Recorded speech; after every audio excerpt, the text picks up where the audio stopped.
On behalf of the board and the staff of the OSFA, welcome. We hope that you have an eventful and enjoyable stay at the hotel. We appreciate your coming. Would you please rise?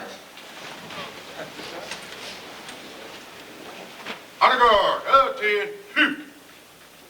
Prepare to advance the colors.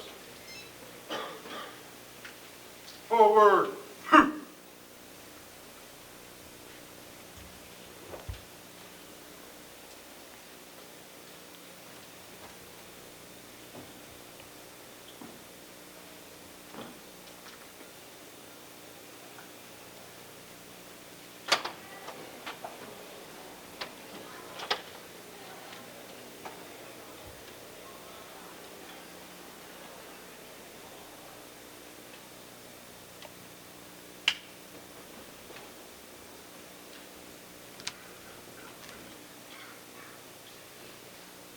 Past presidents, would you please escort the widows in?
Breathe in, shoot. Ladies and gentlemen, would you please join me in our pledge of allegiance? To the flag of the United States of America and to the republic for which it stands, one nation, under God, indivisible, with liberty and justice for all. Order. You may take your seats. Next, I'll call to the podium my father-in-law, Dr. Monroe Palmer. Most of you wouldn't know it by looking at me, but my father-in-law is a Southern Baptist minister and has had an illustrious career. He's preached at churches everywhere, he finally retired, and now he preaches more than he did when he was active. So he's about like a fireman. They get busier after they retire than they are when they're working. Anyway, my father-in-law, Dr. Monroe Palmer.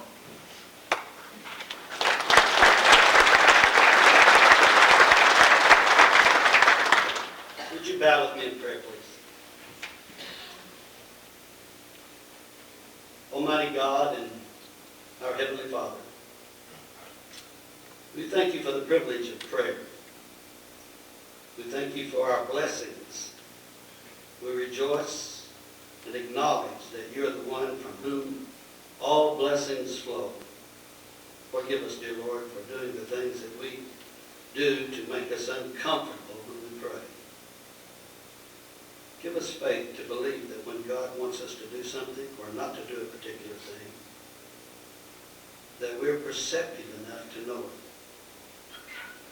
Now, Father, keep our men and women who guard us against accident and fire and unexpected catastrophes. Keep them safe from harm.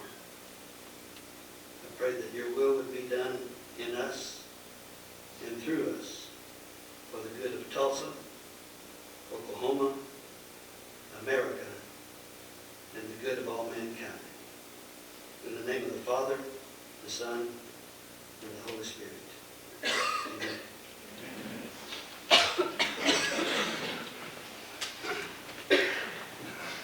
Next, I want to introduce to you my friend, my chief, my mentor, and a guy who I think is a stand-up man for the whole fire service. He's been a great leader in Tulsa in his short tenure as a fire chief that we hope is a long one. He rules with a strong arm, but as a father,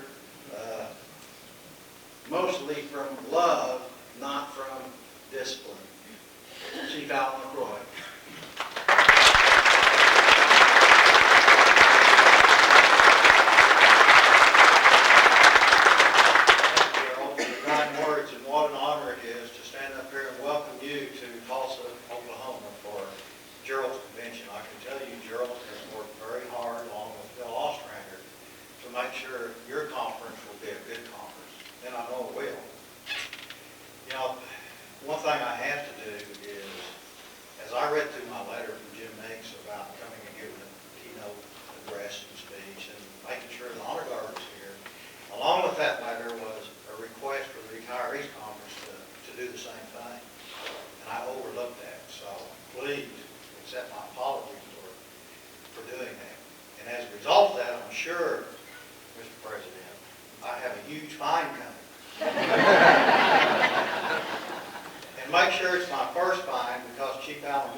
As a new chief, I constantly look for help and advice from fellow firefighters. And Gerald, after I made chief, was moved down to the chief's office for that purpose. I respect what Gerald has to say. And it's always very blunt. Knowing Gerald, he doesn't beat around the bush. He's going to tell me exactly what he feels. And the worst advice I got from him was his barber. If you look at my new haircut, it's going to take me 5 years to get back what I had 2 weeks ago. But the other advice, I went camping with Gerald one evening, and he woke me up about 3 o'clock in the morning. He said, "Would you look above and tell me what you see?" And I looked up and I said, "You know, it depends on what study you're doing. If you're a study of astronomy, we got the North Star, we got the galaxy, you can see the formation of the bears. If it's chronology, it looks like it's probably 3:15 in the morning. And if you're a student of religion, you can see all the beautiful things that God has made for us." And I said, "What do you see, Gerald?" And he said, "Well, that's typical Chief Frederick. What I see is somebody has stole our tent."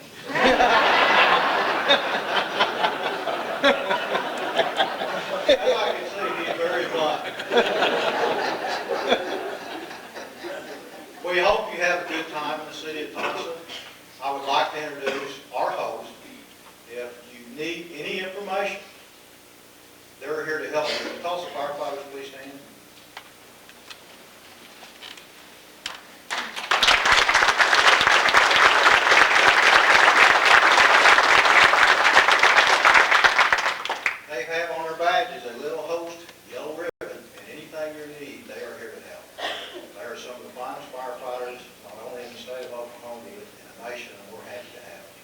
Please enjoy your conference.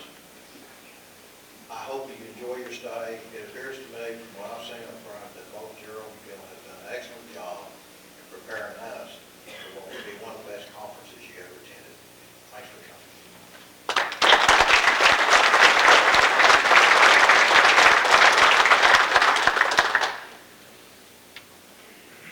Next, I want to introduce to you another friend of the fire service and of the firefighters who has fought diligently for us this year and in years past, but this year especially, as there was attacks at all fronts on the fire service.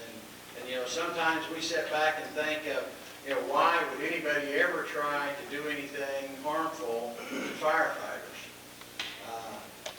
And when put that blunt, they don't. I don't think so. I don't think they want to. But when they look at it as a business, they make business decisions sometimes that has large effects on firefighters. And Representative Jerry Askins has been able to sift through the rhetoric of law, as you well know what their desks look like day to day, and find those little areas where there are things that will have a negative impact on the firefighters, our retirees and our widows, and the whole fire service.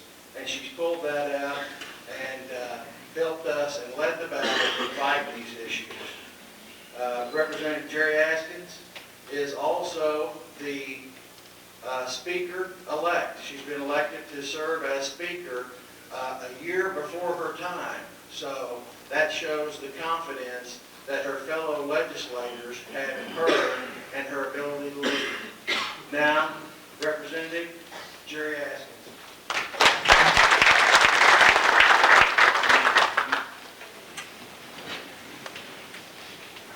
You humbled me by that ovation. I can assure you my family would be surprised. That's not something that usually happens when I'm talking around the house. First of all, I want to thank you all for the invitation to be here. Because Gerald was talking about the mountains of paper on our desk in the House chamber. I thought it's a good thing the fire marshal doesn't come in there, because we probably wouldn't be up to code those last couple of weeks with all that paperwork lying around and everything. But we try to get our jobs done. I know that it says in the program, it says keynote speaker, but I would tell you that I don't really consider myself much of a speech maker. And I like to talk and I like to visit. So hopefully I'm just going to visit with you for a little bit this morning and talk to you a little bit about what has gone on in the legislature this past year. I know from looking at your program that you will have an opportunity for legislative update. I think you have Senator Corn coming tomorrow. In fact, I was with him yesterday, and we discussed that both of us were having the opportunity to be here. And I said, well, I get to go first. I don't know if that was alphabetical or ladies first, but for whatever reason, I got to be first. So I want to be able to give you just a little bit of my perspective, and perhaps, even though that you have heard things about what has been going on and have read the communications that have come out, that maybe you can hear it a little differently by how I talk about it. And I think that, first of all, I want to talk about some things that are not quite, I don't think, as pleasant to talk about. And they deal really with budget issues that the legislature and the governor's office were forced to deal with. And first and foremost, I think one of the things that concerned me greatest was when the budget agreement was reached between the House and Senate leadership, Democrat and Republican leadership, and the governor's office as to how much money was going to be spent or available for allocation this year, and how revenues were going to be pulled together and raised. It concerned me that there was going to be a redirection for 1 year of the premium tax on insurance premiums that goes into the firefighters, police, and law enforcement pension system, into those three pension systems. And I couldn't really understand why they just picked those three.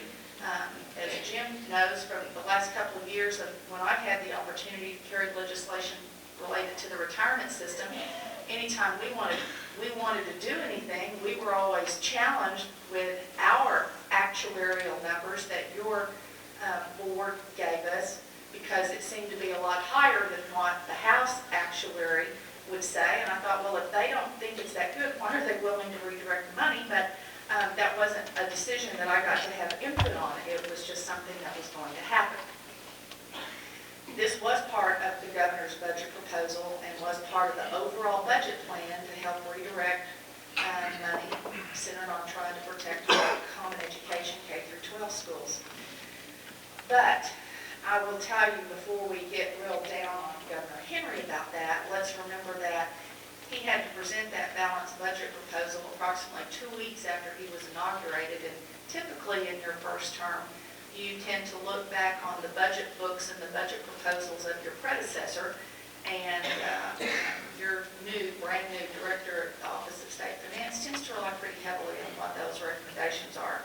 I will be more concerned 2 years from now if the director of the Office of State Finance under Governor Henry continues to make those kinds of proposals. I don't think that will happen. But Senate Bill 206, as you all have probably heard, for 1 year will redirect the 34% that has been coming from the insurance premium tax, which has totaled about $52 million a year, redirect that from the firefighters' pension system into revolving funds that will be used for education. 34% is about what has been coming for the firefighters. In an effort to make sure that we receive that money back plus interest, it's calculated at about a 7 or 7.5% interest, I can't remember exactly, which really is supposed to be a good deal, because right now investment earnings in the market are not quite that good, but we're going to get the 7 or 7.5% anyway.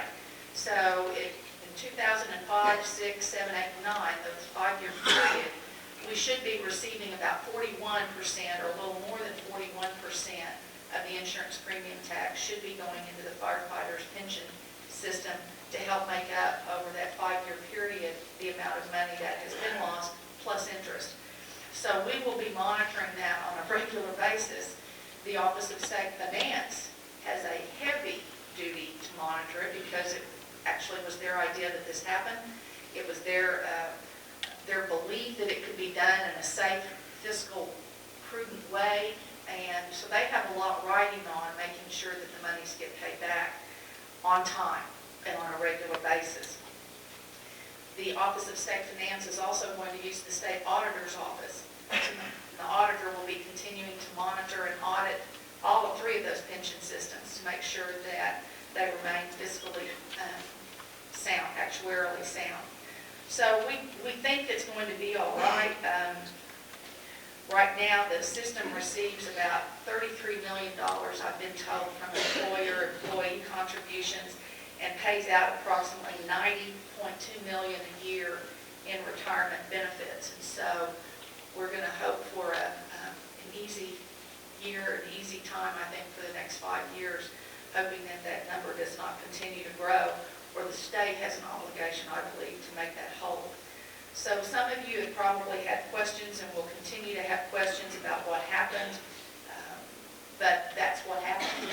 And I trust that you will trust us, that are at least there. I don't term limit till 06. They better have made two payments back by then, or they'll be hearing from a lot of us, I'm sure. But that's, you're not the only ones that it happened to. Like I said, the police and the law enforcement are also suffering the same redirection for this 1 year, until hopefully, they just can't do it again. We won't let them. The second issue that I think really hit home, and a lot of us were caught off guard, when we are appropriating to certain agencies, like in my subcommittee, I have public safety and law enforcement that I'm in charge of. I have 18 entities, includes the judicial branch of government and OSFA, a lot of those law enforcement entities. And as I am in my committee, as we are appropriating money to them, we have the opportunity in those budgets many times to make specific programs a line item, and we can do that. But when we budget, the committee that budgets to higher education budgets to the Oklahoma Regents for Higher Education office. And the Regents for Higher Education and that office then allocate monies out to the different colleges and universities. I was in a discussion yesterday with people at the OU Health Sciences Center about a program that got cut. They got cut by the higher regions. They didn't send enough money down to be able to handle it. Well, guess what? They did the same thing at OSU as it relates to the fire training service. And I think those of us that have benefited either from families or family members or friends or neighbors that have had fires and have seen what kind of good training is provided all around the state by the OSU Fire Training Service had a lot of concern about how that program is going to continue. Actually, it's my understanding that really and truly about a total of 2/3 of that has been cut. I think it had previously been cut 8%, and then the higher ed regions cut it 55% more. So that's a total of about 63% of the approximately $1.2 million that has gone into that program that's been cut, leaving probably about $500,000. That's not very much for what we expect you all to do and expect you all to learn as new techniques, new equipment become available, as you have opportunities to even advance your skills. So that is something that we in the legislature are going to have to deal with as you talk to your legislators at home, if that's a concern to you, and let them know that you're really worried about what the higher ed regions did. Because I can assure you, your local legislator doesn't know that, because the higher ed regions were smart enough not to make that cut until after we were gone. And so if you have an opportunity to call your legislator, your senator, your representative, I encourage you to do so and say, wait a minute, we got a problem here. And let them know about it so that they will be fully informed and can be another voice for you. The Oklahoma Supreme Court also waited until after session was over, and obviously I guess they didn't like the budget I gave them or something, because as soon as session was over, they issued their opinion that rejected the bond issue that had been proposed 3 years ago. And we had thought that they might say that certain projects maybe were not specific enough to be completed or to be appropriate for that bond issue, but that others would be okay, and instead they just invalidated the entire statute, the entire bill that had listed agencies and entities that were to receive money, and that includes the Firefighters Memorial, as I recall. And so please know that that happened again after we were out of session. In today's economic times, I don't know how quickly we will be able to go back and try to pull out some of those worthy projects and put them back on the board. But I can tell you that as long as I am in the House of Representatives, completion of monies to be able to help with that Firefighters Memorial is going to be something that the House of Representatives is going to be.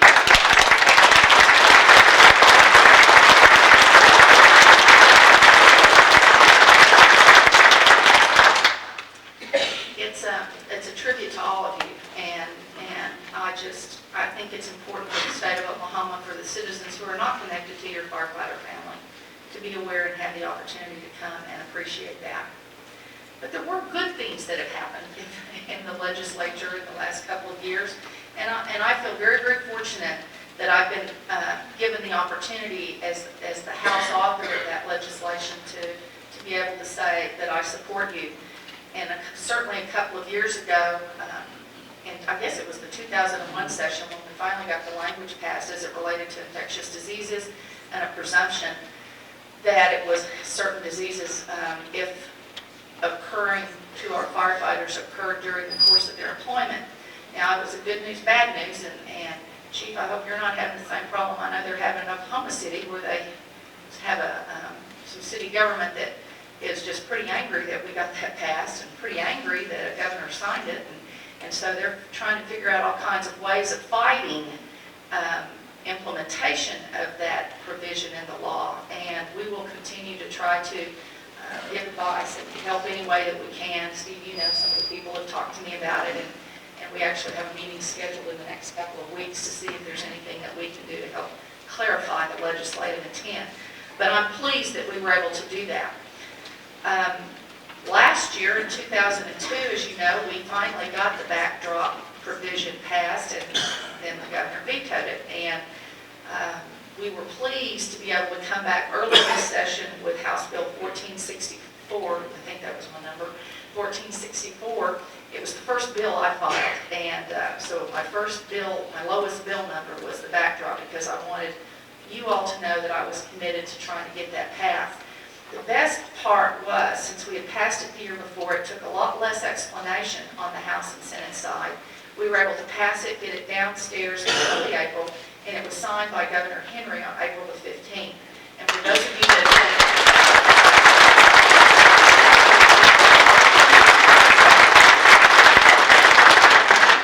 deserve a hand for that yourselves, because you really did. The calls that you made last year made it easier this year, and as you've been around the Capitol, to be able to get something down on the governor's desk in April, much less early April, and have him take care and sign a bill into law by April the 15th is a good deal. And so I was really, really pleased, and I hope to focus Governor Henry's attention on that aspect of support for the Oklahoma firefighters, and hope that we can redirect his attention away from your firefighter system.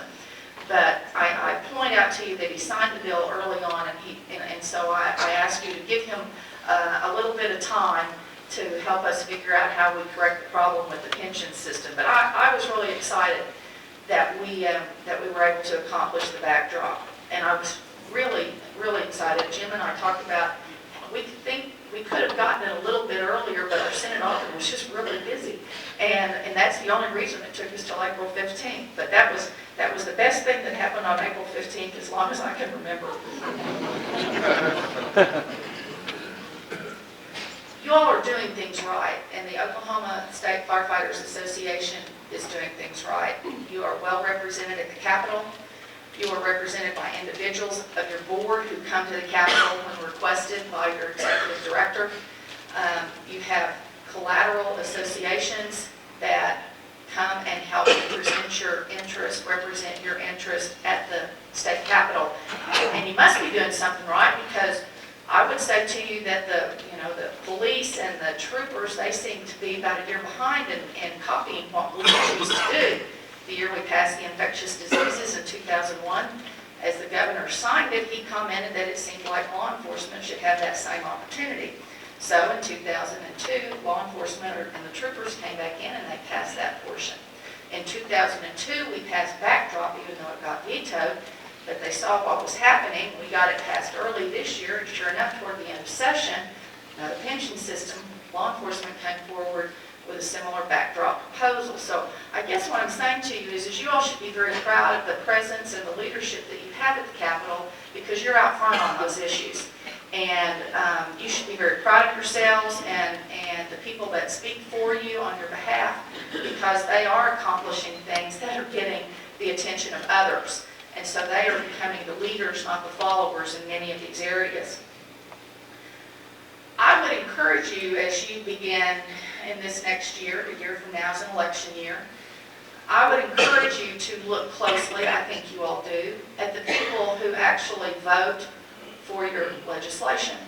Because I can assure you that there are many times that there will be legislators, House and Senate members both, who will say, you know, Gerald, I'm really for your position, I really support you, but my mayor, my city manager, my city council, my whomever, has really asked me not to vote for this bill. And I can tell you that if they want to be your supporter, they will stand up and push the green button and vote for your issues.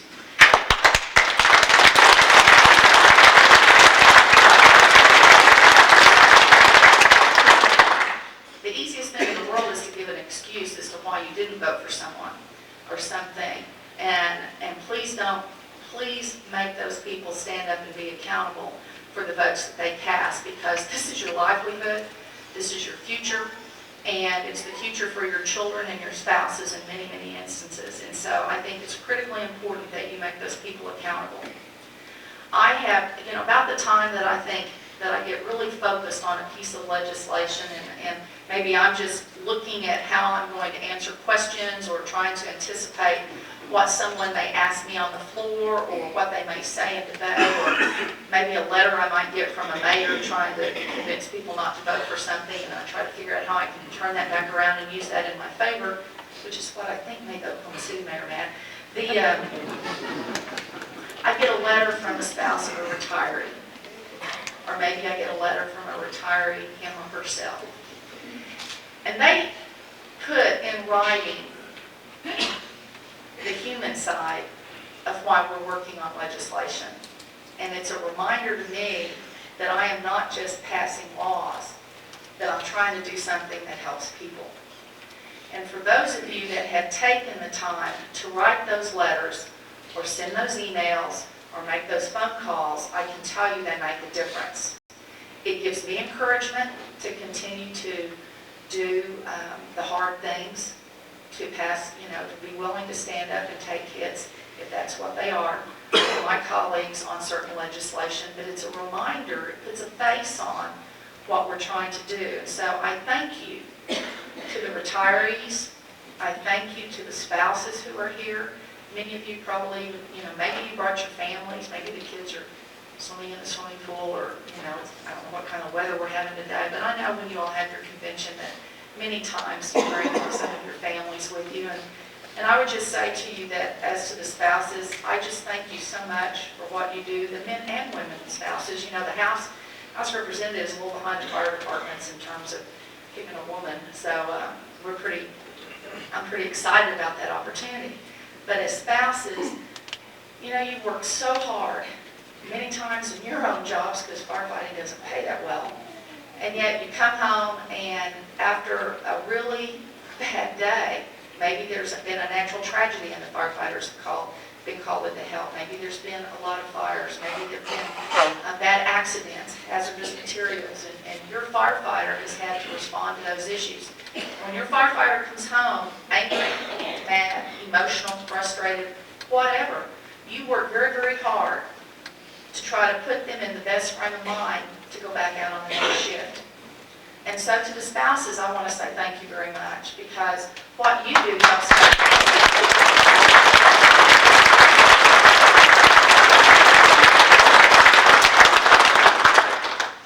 I'm proud to help the Oklahoma firefighters, because you do much more than fight fires and save lives and property. I have been attending events in Comanche County and Lawton earlier this year, and I know other places in the state did the same thing, where there have been recognition of supporting our troops rallies. And the Lawton firefighters were there serving hot dogs to anybody that came by. Had their firefighter t-shirts on, their hats on, letting people know they were a part of the community. I have been to schools and seen firefighters presenting programs. I remember, my nephew's a teenager, but I remember when he was small and spent the night with me one time in Oklahoma City, and a fire alarm went off, and he stopped, drop, roll. I mean, he was just, he was just saying it without thinking, because when he was in kindergarten, a firefighter had taught him that. This weekend in Duncan, the police and the firefighters are having an event for kids in the park, letting them climb over equipment, letting them see the kinds of chores that you all perform, and letting them have an opportunity to learn not to be fearful of someone in a uniform. I think that that's important. When I was a child, we did a lot more walking than kids do these days, but I can remember my parents, both of them, telling me that if anyone ever tried to stop me, or somebody that I didn't like, or that I got scared, to run to the fire station, because somebody would always be there that could help me. And I think that that's what you still do today. And I think it's important for our young people to know that. I don't care whether you're a full-time firefighter or a volunteer fire department. Our city departments have worked so hard, I believe, in being good citizens, almost being good big brothers, many times passing down equipment, vehicles, to small rural volunteer fire departments that are doing their best out in the far edges of the county so that you guys can focus on your own communities. I thank you for that. As speaker designate, I would tell you that I will continue to find it a privilege to speak on your behalf. It is not hard at all for me to stand up and be proud of being author of your legislation, of being one of the voices for you at the Capitol. It is not hard at all for me to try to defend what you do, because you defend me 24/7, 365. Thank you very much.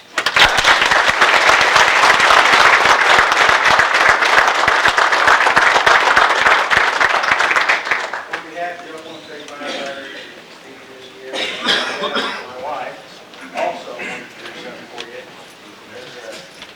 She's a yellow dog Democrat too, and damn proud of it.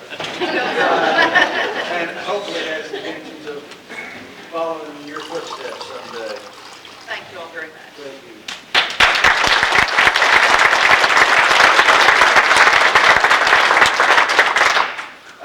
If you would take this time to turn off your cell phones or put them on silence. We're fixing to start the memorial service. Can you hear me?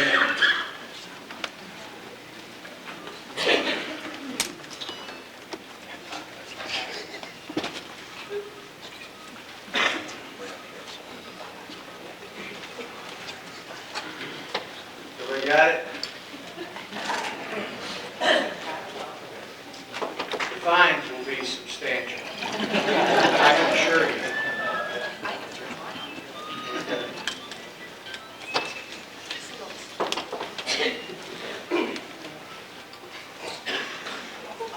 Honor Guard, begin the memorial service.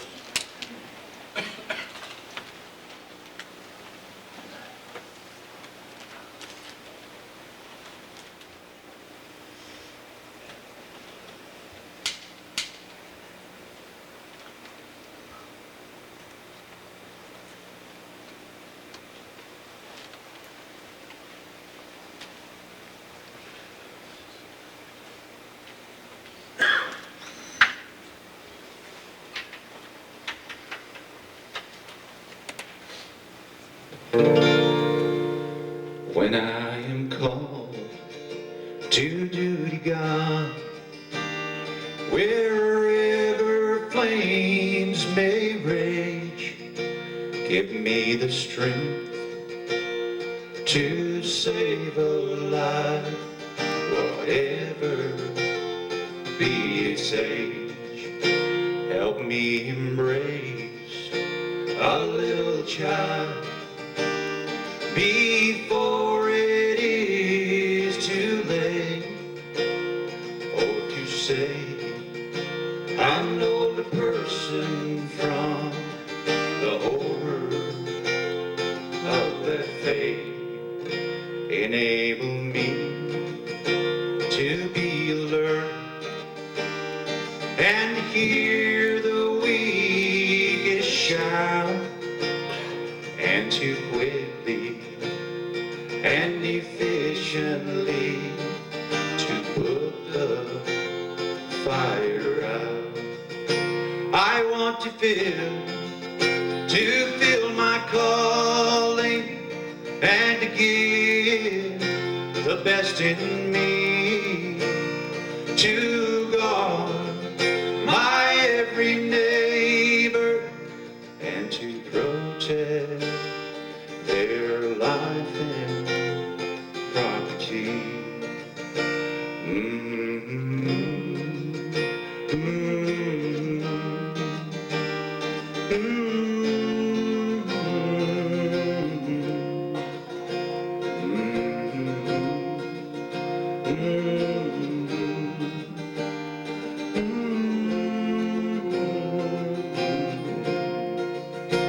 I want to feel my calling and to give the best in me to God, my every neighbor, and to protect their life and property.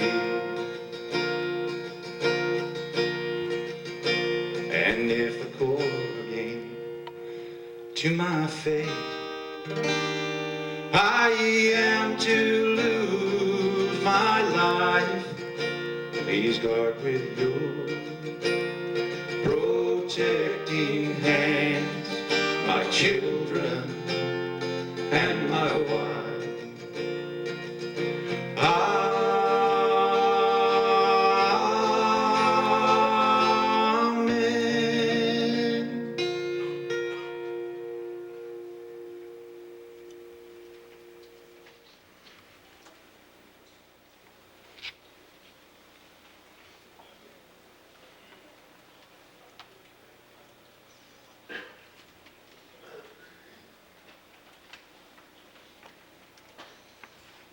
Line of duty, David Bain.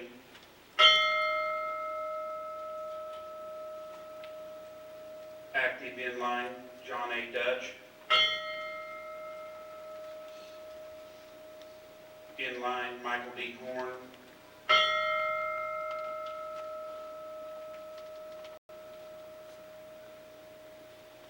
Altus, Ted F. Crosby. Alva, Albert L. Rose Sr. Anadarko, Bobby W. Wilkerson. Apache, Marvin A. McCarthy. Arapaho, Buford E. McDowell. James E. Reed.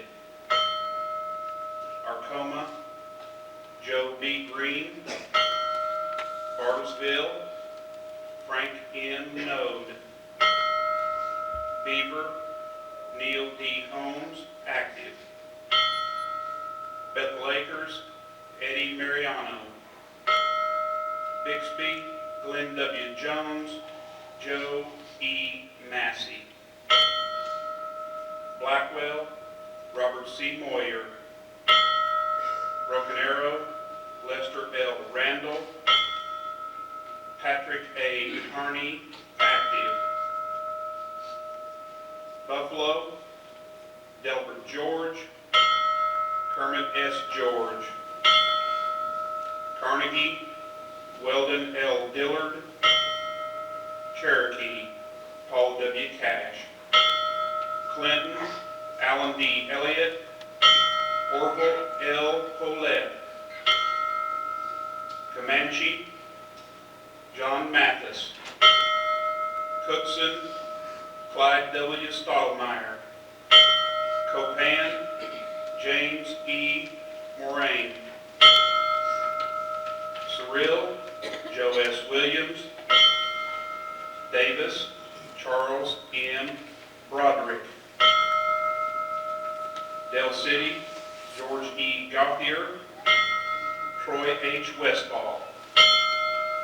Drummond, Frank W. Crow Jr. Duncan, Robert S. Broyles. Enid, Merle C. Barker. Jean Root. Eric, Rofa W. Martin. Eufaula, John D. Shropshire. Fairview, Woodrow W. Howerton. Fort Gibson, Edward A. Johnson. Foss, Leonard C. Murphy. Frederick, Dorman C. Baldwin. Gage, Earl J. Randolph. Garber, Danny G. Stewart, active. Geronimo, Charles H. Garner Sr. Goltree, William L. Redmond. Guthrie, Cleo Oaks. Guyman, Fontaine L. Cooley. Hammond, Bruce W. Wolf. Haskell, Stuart K. Dowdy. Wayne B. Ridley. Ebner, W. L. Morrow. Henrietta, Homer G. Smithson. Hobart, Jack R. Bonner. Harold G. Kaufman. Paul Holland. Jinx Calvin B. Burdett. Kansas, James A. Mitchell Sr., active. Kiowa, Joe B. Gibbs. Laverne, J. D. McCoy. Lawton, Henry Allen McCune. Kenneth N. Perkins. Leedy, Floyd I. Barton. Lexington, Jesse R. Cooksey.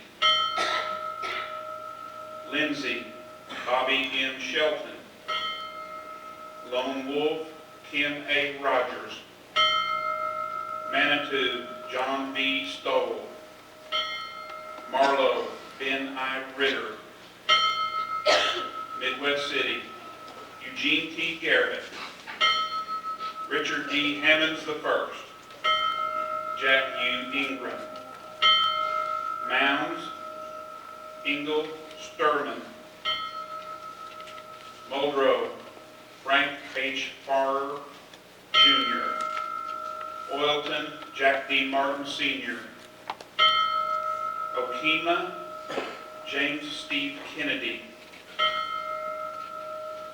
Oklahoma City, Willard J. Bennett, Paul D. Benson, Wayne R. Cogburn, Sr., James L. Connor, Robert L. Courtney, Nikki J. Graham, active. Harold H. Haynes, Bill W. Harwell, Rudolph Jones, H. L. Laughlin, David B. Lynch, James A. Mitchell, Jr., Needy W. Pearson. Perkins, Elmo G. Barnes. Pink, Jack T. Stinger.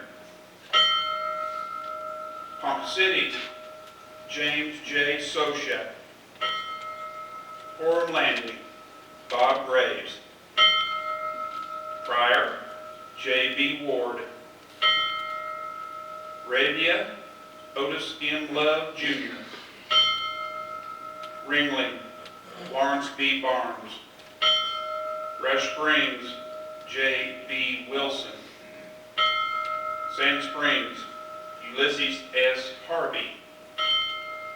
Sayre, Richard B. Carmichael. Sealing, Dan H. Ingle. Sentinel, Jake A. Walker. Shattuck, Austin A. Donahue. Scheidler, Joe M. Long. Skytook, Guilford Hopkins, Jr. Spiro, Donald Logan. Stillwater, Mac T. Nichols. Sulphur, Merle R. Johnson. Frank W. Raymer. Tahlequah, Haskell E. Gates. Taloga, Walter D. Pollock. Tecumseh, James E. Lovelace. Carl E. West. The Village, Ronald D. Blackwell. Thomas, Melvin Lewis Dunn. Tonkawa, Marshall Cathy. Tulsa, Henry G. Bradford. Jack R. Chambers. Bob L. Cunningham. Walter J. Derrick. Howard R. Lauren. Arthur F. McBride. Thomas E. Neely. Noel A. Phillips. John H. Reed. Lowell R. Schmidt. Kenneth D. Spurgeon. Charles W. York. Tuttle, Joe A. Sparks. Juanette Gordon Pybus. Watonga, Clarence J. Gordon,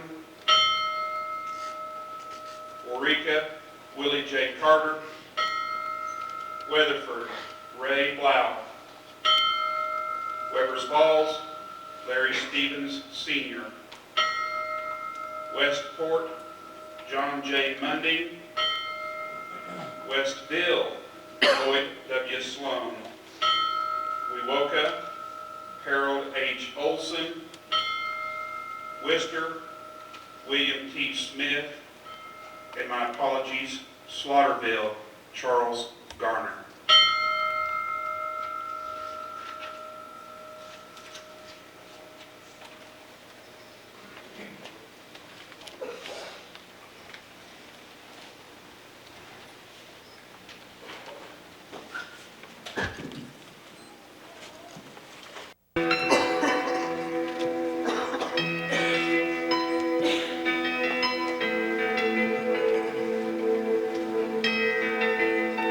I can only imagine what it will be like when I walk by your side.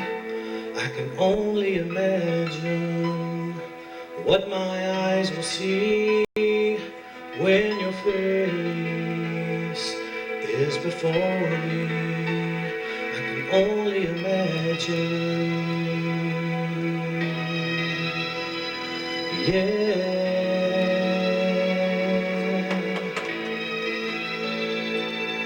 Surrounded by your glory, what will my life feel? Will I dance for you, Jesus?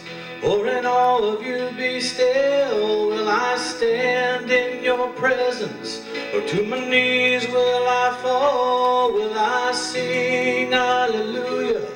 Will I be able to speak at all? I can only imagine. Well, I can only imagine. I can only imagine when that day comes and I find myself standing in the sun. I can only imagine when all I will do is forever, forever worship you. I can only imagine, yeah. I can only imagine. Surrounded by your glory, what will my life be? Oh, will I dance for you, Jesus? Or in all of you be still? Will I stand in your presence? Or to my knees will I fall? Will I sing hallelujah? Will I be able to speak at all? I can only imagine. Yeah, I can only imagine.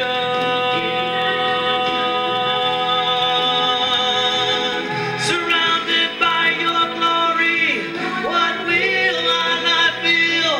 Will I dance for you, Jesus? Or in all of you be still? Will I stand in your presence? Or to my knees will I fall? Will I sing hallelujah? Will I be able to speak at all? I can only imagine. Yeah, yeah, I can only imagine. I can only imagine. Yeah, I can only imagine. I can only imagine. I can only imagine.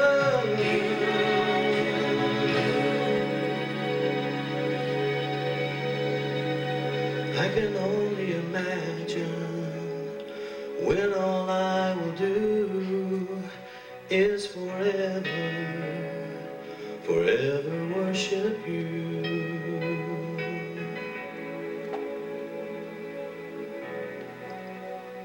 I can only imagine.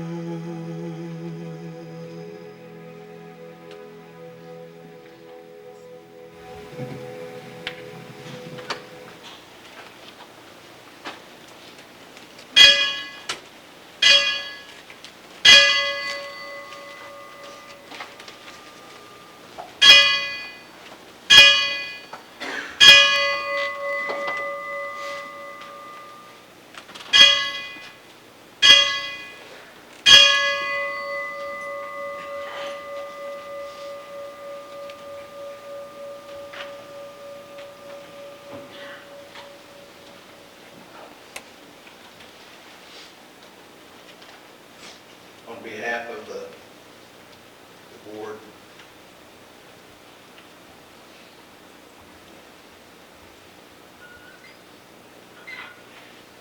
the 19,000 firefighters, retired, active, volunteer today, let me assure the widows and families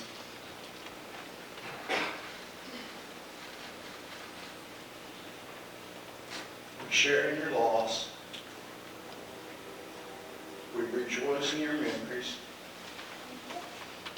and we appreciate your sacrifice. This conclusion, will you please rise?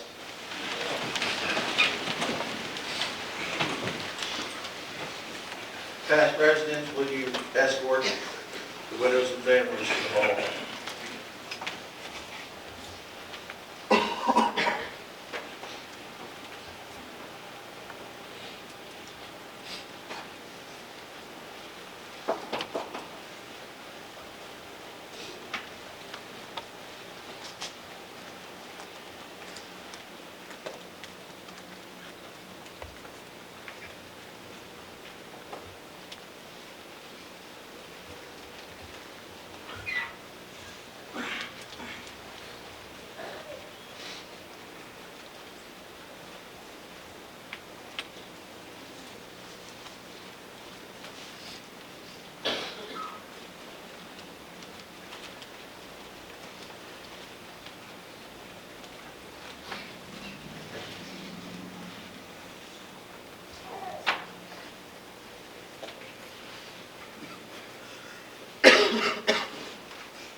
You may be seated.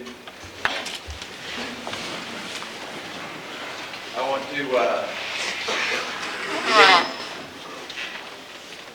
know all the players involved there. I want to thank the Tulsa Honor Guard and the Broken Arrow Honor Guard who came together to present to us. I want to thank Dennis Byer and Skippy Mason, two Tulsa firefighters that sang the firefighter's prayer. And then I also want to introduce to you Bill Bush. Bill, would you stand please? Bill's a family friend